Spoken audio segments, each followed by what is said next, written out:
Patuloy ang paglalakbay ni Kris Aquino patungo sa paggaling, unti-unting nakakakuha ng lakas sa gitna ng mga patuloy na hamon sa kalusugan. Ang update na ito, ibinahagi ng kanyang matalik na kaibigan at dating entertainment editor na si Dindo Balares, ay nagbibigay ng isang liwanag ng pag-asa para sa kanyang maraming tagahanga at taga-suporta. Sa isang kamakailang post sa Instagram, nagbahagi si Balares ng dalawang larawan ni Kris, na kinunan noong January 25 at February 2, ayon sa pagkakasunod-sunod. Ang unang larawan, isang close-up shot, ay nagpapakita ng kapansin-pansing pamumula sa mga pisngi ni Kris, isang bunga ng mga allergens na patuloy na sumasakit sa kanyang katawan.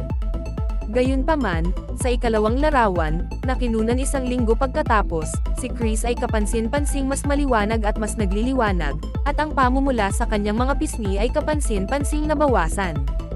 Maraming followers ni Kris Aquino ang naghihintay sa kanyang mga latest photos. Narito na po sila, sulat ni Balares sa kanyang Instagram post, at idinagdag na ipinadala sa kanya ni Kris ang unang larawan noong nakaraang January 25. Allergens still in my body, sabi niya. Praying hard that it will all flush out, Chrissy, tugon ko. Pero napansin kong may pagbabago at agad kong sinabi sa kanya, you're glowing. Gayunpaman, kinilala rin ni Balares ang patuloy na mga pagsubok na kinakaharap ni Kris. Last Sunday, habang nasa Pasita Mansion ako sa vegan kasama ang mga media friends, ipinadala niya sa akin ang ikalawang larawan, ibinahagi niya. In between the said dates, she always has health struggles, and cries about her severe body pains. What I admire most about Kris is her unwavering faith.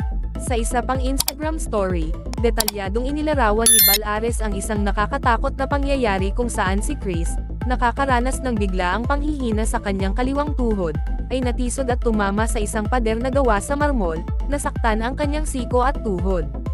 Mabuti na lang at mabilis na nakialam ang anak ni Kris, si Bimbi, na pumihil sa ulo ng kanyang ina na tumama sa pader. Last Tuesday, this was her message, hit my elbow and knee.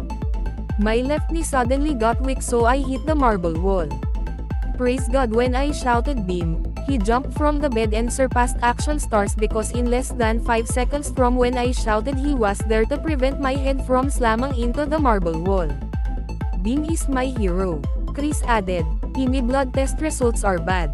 More prayers." Bagamat ang landas patungo sa paggaling ay mahaba at mahirap pa rin, ang determinasyon ni Kris Aquino at ang hindi nagbabago na suporta ng kanyang pamilya at mga kaibigan ay isang patunay sa kanyang hindi nagbabago na espiritu.